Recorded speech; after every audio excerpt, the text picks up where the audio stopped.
أعوذ بالله من الشيطان الرجيم. بسم الله الرحمن الرحيم. ألف لام ميم.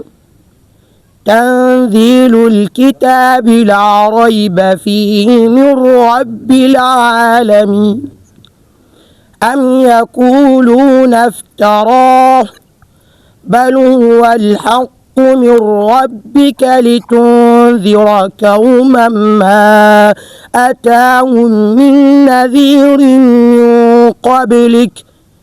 من قبلك لعلهم يهتدون. الله الذي خلق السماوات والأرض وما بينهما في 6 أيام ثم استوى على العرش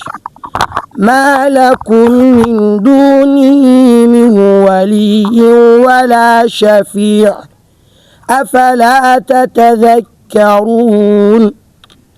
يدبر الأمر من السماء إلى الأرض ثم يخرج إليه في يوم كان مقداره 1000 سنة مما تعدون. صدق الله العظيم. asalaamaaleykum mbokk yi ñu ngi leen di gërëm sant leen bu baax taamu bi ngeen taamu seen chaîne YouTube Wandifa 24 di leen gërëm di leen sant ci seen fidélité bi waaye di leen ànd rek bu leen fàtte abonné ak like vidéo yi ak partager ndax loolu tamit dafay jëmmal chaîne bi. alors ci suñu ay programme yi xam ne dañu koy wéyal yu jëm ci wàllum diine gi tey ñu ngi nii ci diwaanu Bagdad ji ak suñu benn maître coranique Cheikh Lamine Seydi mi nga xamante ne maître coranique la borom daara la fii ci diwaanu Bagdad ji mu yor daara bi nga xamante dafa am solo daara bi ñu duppee ko daara Fodé Kadiali Seydi. bu ñu tuddee Fodé Kadiali Seydi mu doon benn maanaam kilifa diine bu mag waaye tamit mu doon suñu wasila bi xam ne taxawaayam am na solo lool ci diine gi rawatina fii ci tundu Fogni Sonkodou Kabada. xam naa ne duñu sori ci kaddu gi dañu koy bàyyi kaddu gi kooku di Lamine Seydi voilà mu dellu si waat nuyoo ak mbokki internet yi laajoo ñu ñëw ci waxtaan. Lamine gërëm nañu la sant nañu la bu baax. waaw a'uuzu billahi mina shaytaani rajiim bismillahi rahmaani rahiim wasalaatu wasalaamu ala ashrafil mursalin sayidina muhammad wa ala alihi wa sahbihi wa man wala. gannaaw bu ñuy sant yàlla julli ci yonent bi sallallahu alayhi wa sallam sant suñu wasila mooy Cheikh Ahmadou Kadiali Seydi ñu gën kaa xam ci Fodé Kadiali Seydi. yéen tamit di leen nuyu di leen sant waaye tamit di nuyu képp koo xamante ni seen téléspectateur la ak fu mu nag si kaw suuf ñu ngi koy nuyu di leen ziara di la xamal ni yéen a ngi seetaan chaîne bu am solo bu leen fàttee di ci abonné saa su nekk te di leen seetaan saa su nekk ndax yu baax yu am solo la ñuy tasaara ci àddina bi macha allah. merci monsieur Lamine ñu ngi koy gërëm sant ko bu baax al oustaz Lamine tey ñu ngi nii ci daara gi est-ce que mën nga dellu si waat tuuti nga defal ñu historique daara gi maanaam lan moo la motiver créer daara ginnaaw xam nañu fii Bagdad ji ku tudd Bagdad ji rek nga xam ni cité religieuse la. alors Fodé Kadiali Seydi mu doon wasila waaye tamit mu doon waliyu bu mag bi nga xamante ne liggéey na liggéey bu am solo ci alquran waaye tereewul tey yow nga ñëw jël yoon googu nga am sa daara est-ce que mën nga ñu defal tuuti historique daara bi création bi ak fu mu toll. loolu moom dina ki sawar ndax daara ji ba nga koy sos da nga ko sos ci contexte bu xaw difficile. ba nga koy sosee. boobu 20 septembre la 2020. ci ndigalu sama waajuru góor. muy sama waajuru góor muy sama sëriñ muy sama lépp Mawlana Cheikh Imam Kadiali Seydi. daanaka mën nañ wax ne moom mooy fondateur daara ji. mu doon koo xam ne ku effacé wu ci daara ji parce que moom kenn ko gis ci daara ji waaye nag mu am yitteel lool ci daara ji benn condition taalibe yi de troisième mooy maanaam éducation xale yi ndax ñoo ngi jàng saa su nekk ndax ñoo ngi tari macha allah tout le temps mu yiteewu maanaam kon fonctionnement daara ji malgré que moom daf ki effacé wu waaw mooy lépp daanaka maa gën a fës rek waaw daara gi buñ koy sos boobaa mën na wax ni maanaam jàng dafa xaw a naxasaay tuuti bagaraay yi ñu jëlee ko sos ko c'était 20 septembre 2020 boobu mercredi la woon ñu jël initiative bàyyi lépp bàyyi suñu voyage bàyyi yeneen activité ak yeneen offre yi yeneen appel d'offre yu ñu amoon ñëw toog mentalement fekk pare nañ mentalement psychologiquement lépp parce que bon c'était pas évident tout à fait puisque ñi ñu xam ñëpp dañoo xam ne ñii moom xëy na dina fi nekk quelque temps rek ñu demal seen yoon mais ils attendaient pas que ñu toog fii pendant ay at ñu ne kii dina sax fii Carrefour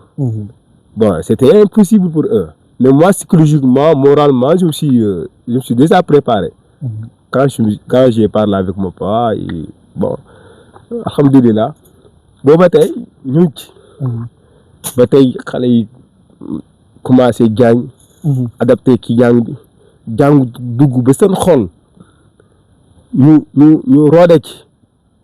ba heure bu leen soxla ci jàng ñu wuy ak bërëb ak condition ni mu mel ak situation bu ñu mënta nekk dañuy bàyyi seen lépp dox naaj bi ñëw jóge fu sore ñëw fi di fi jàng. est-ce que ci loolu ginnaaw loolu par exemple sànq ni wax nga ci say wax sa papa dafa doon ki xamante peut-être moom moo lay soutenir moom moo lay jàppale donte du feeñ waaye moo nekk ci ginnaaw daara gi maanaam di la pousse nga dem est-ce que maanaam ci contexte yi nga xamante xale yi dañ koy jàngee parce que gis nañ ko ailleurs da ngay dajale ay talibé alors mais bu ñu jàngee ba noppi peut-être ngoon wala guddi wala bëccëg mën nañ dem maanaam yalwaan est-ce que fii Bagdad ji yow tamit ci genre yooyu nga dund wala déedéet si ñoom dañuy dundee ci jàng ak liggéey. non ñu dund ci yalwaan ndax fii boo xoolee xëy na boo naree samp yu mel noonu mentalité boobu nag xëy na ce sera une mentalité très difficile parce que maanaam dëkk bu nekk ak réalité am. tout à fait. yaa ngi dégg.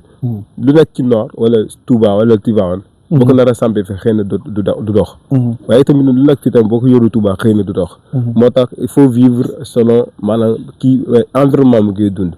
ñun foofu liggéey na fi liggéey bu am solo. parce que déjà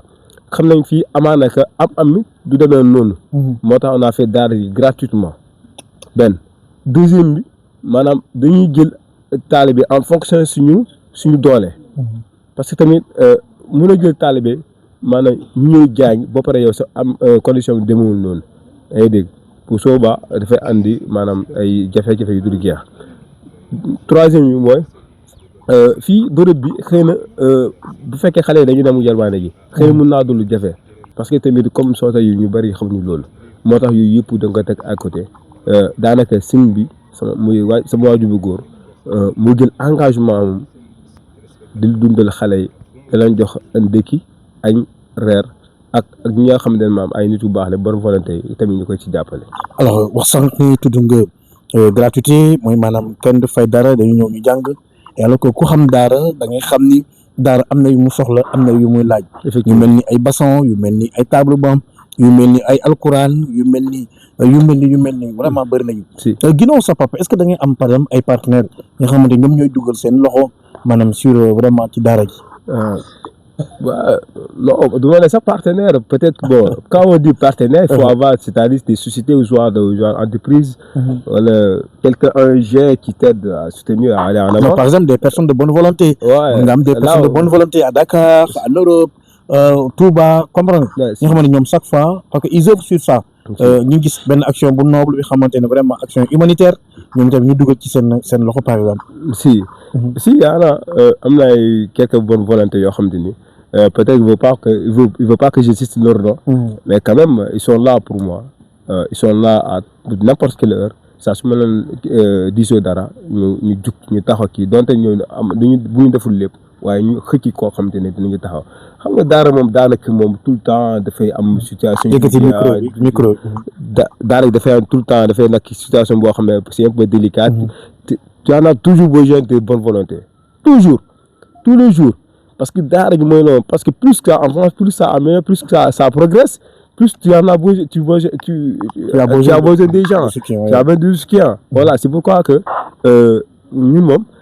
chaque fois dañuy taalal suñu loxo ces bonnes volontés là qui ne nous oublie pas mais aussi nous aussi ne les oublie pas. ndagam gis naa fi ci weer koor gi organiser fii benn ndogu bu am solo. si bi nga xamante ne ñu bëri jàpp nañu seen loxo dugal nañu seen loxo.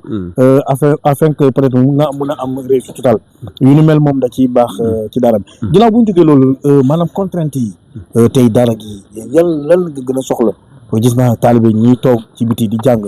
est-ce que par exemple au futur maanaam bëgg nga am ay classe wala bëgg nga am benn daara maanaam bi xamante ne dina doon benn genre internat xale yi dinañ fa jàngee mais dinañ fa loger et puis voilà nit ñi dinañ jógee fu ne ci département bi ñëw loger ci diwaanu Bagdad yi jàngee fa et puis voilà ñu am lu ñu bëgg est-ce que par exemple am nga soxla yooyu. si projet boobu déjà am na projet boobu noonu projet c'est-à-dire tey jii ni soxla nañu maanaam ay 6 classes yoo xam ne bëgg nañ ko tabax maanaam foo xamante ni xale yi dina fa mën a jàng. waaye tamit fu ñu fanaan yow moom mu ngi ci projet bi parce que tamit condition bi ay fu ñuy fanaan tamit lu am solo la parce que day tax maanaam seen ñu am benn hygiène de vie bu am solo. tout à fait yaa ngi bu compatible ak seen dund. waaye tamit bu compatible ak seen santé. parce que la santé aussi c'est le soubassement. parce que mënut a ñàkk moo tax yooyu tamit lu am solo te bëgg nañ ko ñu ngi ciy dox waaw bu ñu amee ku ñu jàppale tamit incha allah la porte est ouverte pour tout le monde. yaa ngi dégg deuxième bi mooy la santé surtout parce que booy dañuy parfois am na ñuy feebar am na ñuy dem xam nga parfois man dama naa gis fële ñoo xamante ni am na daara yoo xamante ni saa suñ seen kii bi xale bu ñu feebaree dañuy dem ci hôpital yóbbu seen carnet seen agenda bi yóbbu ko hôpital dañuy dem fa gis bu ñu fay dara mais fii côté Casamance amul fii te loolu xaw ma état moo kii ci dugul loxoom xaw ma nu mu demee mais gis naa que. côté bi am na lu ñu duppee mutuelle de santé voilà yoo xamante peut-être mën nga dem nga enrôler talibé yi. yoo xamante ni peut-être ordonnance bi day wàññeeku fi nga nar a fay 5000 francs donc ngay fay ordonnance. fi nga nar a fay 10 000 francs donc ngay fay. voilà boo lëkkaloo ak waa mutuelle de santé peut-être ñoom mën nañu ñu enrôler talibé yi. d'accord voilà dugal leen foofu voilà afin peut-être ñu mën a bénéficier ci ay soins. si bon comme boobu côté boobu xaw ma kii fii nii mais incha allah dinaa ci taxaw. incha allah parce que tamit loolu mën na ñàkk parce que booy xale yi pour ñu mën a jàng il faut que ñu nekk en bonne santé il faut que ñu nekk am hygiène de vie bu baax te yooyu moom lu am solo la. d'accord ginnaaw loolu dañuy dellu si waat tuuti peut-être dina doon question bu mujj lu jëmle ci wàllu sur la population de Bagdad yi est-ce que par exemple la population de Bagdad yi ñoom ñëpp jàpp nañu ci daara gi afin que kër bu ne peut-être ñu yebal seen ay doom ñu ñëw jàngee ci daara gi. waaw Bagdad yi côté boobu ñu ngi ci taxaw bu baax ndax wax dëgg yàlla ba ma ñëwee fii commencé jàngale fii population yi jox nañ ma seen doom ñu fiy jàng. daanaka boo xoolee taal bi fi ëpp nag bokk nañ ci fii la ñu dëkk bi la ñu dëkk waaw ñu moom ñu ngi taxaw saa su nekk seen waajur tamit ñu ngi leen soññ di fi ñëw jàng saa su nekk. te tamit ñu bañ a tardé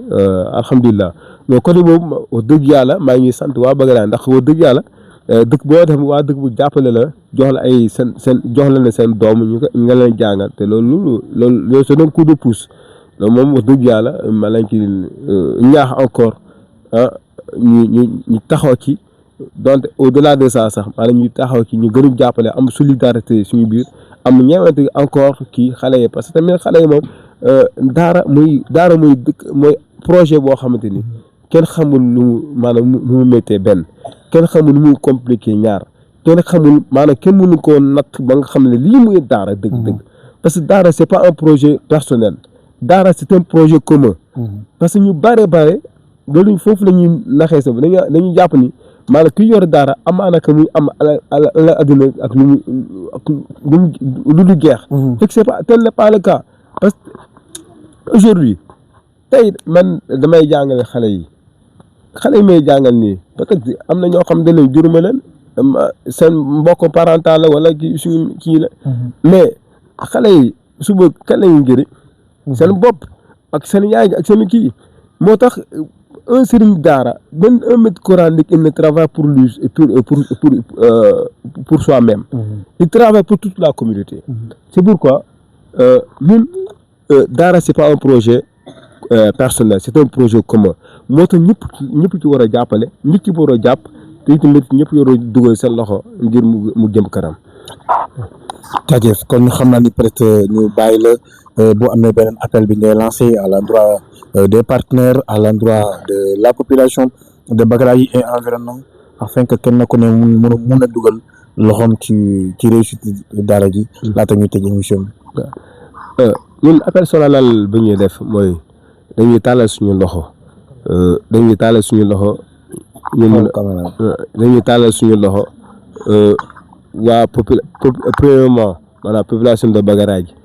ñu gën a jàpp ci daara ji ñu gën a jàpp ci daara ji mooy maanaam ëmb na fu bare mooy donte ñu añu di andi seen doom di fiy jàng waaye itamit ñu gën a jàpp ci daara ji ñu gën a xool dugal seen loxo ci daara ji ndax daara ji ñoom moom daara ji donte man seen mbindaan la sax man seen man seen suuk laa en fait parce que man je travaille pour eux ay dégg moo tax dama lay ñaan ñu jàppale daara ji ñu jàppale xale yi nga xamante ne booy ay xale yu Bagadaye lañu fii la ñuy jàngee fii la ñuy incha allah bu yàlla defee bu ñu demee ba màgg dañuy jël seen xam di servir ñu dëkk bi te loolu avantage la dëkk bi développement la lépp parce que tamit il faut pas oublier que moo tax Nelson Mandela am na lu am solo mooy Nelson Mandela disait que l'éducation est l'arme la plus puissante pour faire changer le monde. C'est pas l'éducation seulement français, mais aussi l'arabe aussi, surtout quand il s'agit du Coran. Ok, loolu alquran mooy lépp ku jàng alquran maanaam xëy na incha allah mu dimbali si morom mën naa mucc ci lu bare moo tax projet yi mel ni maanaam ñëpp ci war a jàpp waaye rawatina jullit yi yëpp moo tax fépp mu jullit nekk ci kaw suuf ñu koy tàllal suñu loxo mu gëstu ci daara gi jàpp nañu ci fànn bu nekk ak ku mu mënta doon rek incha allahu taala moom mooy appel bu ñoo def te tamit di remercier ñëpp di remercier waa chaîne bi waa Wandifa TV ba leen fàttee di ki abonné saa su nekk di ko seetaan di ko partagé di dooleel tamit parce que suñu média yi ñu def liggéey bu am solo moo tax tey rek maa doon débat kii mooy ci loolu parce que démb dégg naa l'État dafa octroyé xaw ma quelques 100 et quelques millions aide à la presse te loolu boo xoolee am na presse yu ci jot mais boo xoolee ñun suñu Casamance ban presse te am na ay chaîne YouTube yu ci jot est-ce que waa Casamance fii ne am na ay média boo xam ne maanaam jot nañ ci même 1 million mais je pense pas parce que gis naa liste bi donc lii ma su ma gisee waa Casamance maanaam ñuy engagé ci ay yenn engagement yi ça fait plaisir parce que il faut pas laisser les autres travailler à votre place parce que on est tous des Sénégalais donc on doit se comporter comme un Sénégalais et se donner à fond parce que quand on est patriote il faut pas attendre ton nom au moment où le Sénégal a besoin de se développer non il faut se donner comme les autres il faut pas avoir complexe. Il faut pas avoir complexe. Ce que je viens de dire à ces gens-là, peut-être que ma fille, mais moi je me suis jamais considéré que je travaille pour le Bagadaye seulement. Parce que moi je travaille pour le Sénégal. Et j'aimerais travailler pour le Sénégal. Parce que le Sénégal m'a formé, donc je dois à la monnaie, je dois rendre la monnaie aux Sénégalais. Raison pour laquelle j'encourage tous ces, surtout particulièrement vous, ñun gën a yokk góorgóorlu leen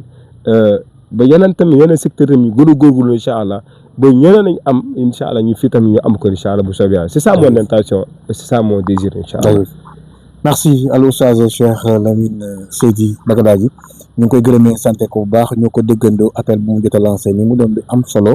waaye ba tey di dellu si waat ci mbokki internet yi bu leen fàtte abonné di like maanaam vidéo yi li tax bépp vidéo bu ñuy dugal. voilà ngeen ci am njëriñ di gërëm ñëpp sant ñëpp kenn ku ne ki xamante ne mu ngi ñuy seetaan jamono ji voilà ñu ngi lay gërëm sant la bu baax di gërëm bu baax caméraman mi lay kone voilà ci présentation bi seen xarit seen doomu ndey Azou maa ngi leen di gërëm di leen jox dig daje benn yoon incha allah.